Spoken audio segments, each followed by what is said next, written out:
Hello అండి. వేసవికాలంలో ఒంటికి చలవ చేసి మనకి ఆరోగ్యాన్నిచ్చి బలాన్నిచ్చే పెసర పచ్చడి ఎలా చేసుకోవాలి అంటే, ఒక 4, 5 ఎండుమిరపకాయలు, ఒక గ్లాసు పెసరపప్పు, క్వాంటిటీ మనకి ఎంత కావాలి అనే దాన్ని బట్టి చిన్న గ్లాసా ఇంకొంచెం ఎక్కువ తక్కువ అనేది చూసుకోవాలి. నేను ఒక చిన్న గ్లాసు పెసరపప్పు నానబెట్టాను. దాంతోపాటు 4, 5 ఎండుమిర్చి కూడా నానబెట్టాను.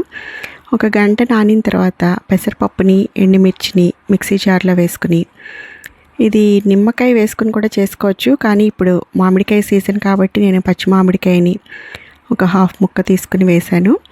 అది కూడా మిక్సీ జార్లో వేసేసుకుని, ఉప్పు, జీలకర్ర, ఇంగువ వేసుకుని కొంచెం బరగ్గా మిక్సీ పట్టుకోవాలి. లేదు మనకి మెత్తగానే ఇష్టం అంటే ఫైన్గా కూడా మిక్సీ పట్టుకోవచ్చు. ఇవన్నీ వేసుకుని మిక్సీ పట్టేసుకోవాలి. మిక్సీ పట్టిన తర్వాత దీనిలో పోపుకి ఆవాలు, జీలకర్ర, ఎండుమిర్చి, మినప్పప్పు, ఇంగువ, కరివేపాకు ఇవన్నీ వేసుకుని తాలింపు కూడా పెట్టుకుని సర్వ్ చేసుకోవడమే. పెసరపప్పులో proteins, potassium, iron, vitamin B6, niacin, folate ఇవన్నీ కూడా ఉంటాయి. అలాగే phenolic acids, flavonoids, organic acids, amino acids, carbohydrates, lipids ఇలాంటి పోషకాలు ఎన్నెన్నో ఉంటాయి.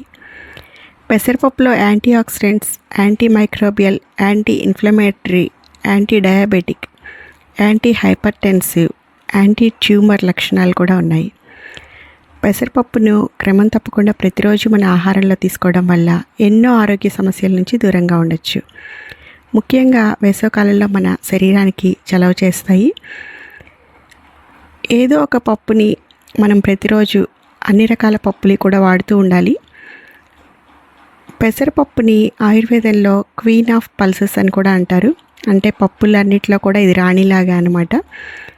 ఇది తొందరగా జీర్ణమవుతుంది.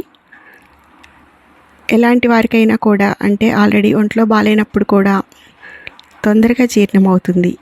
దానివల్ల మనకి దానిలో ఉండే పోషకాలు కూడా వెంటనే అందుతాయి. మరి చూసారు కదా పెసర పచ్చడిని.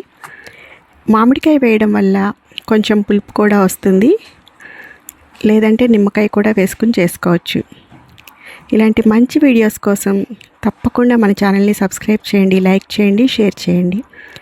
Thank you for watching.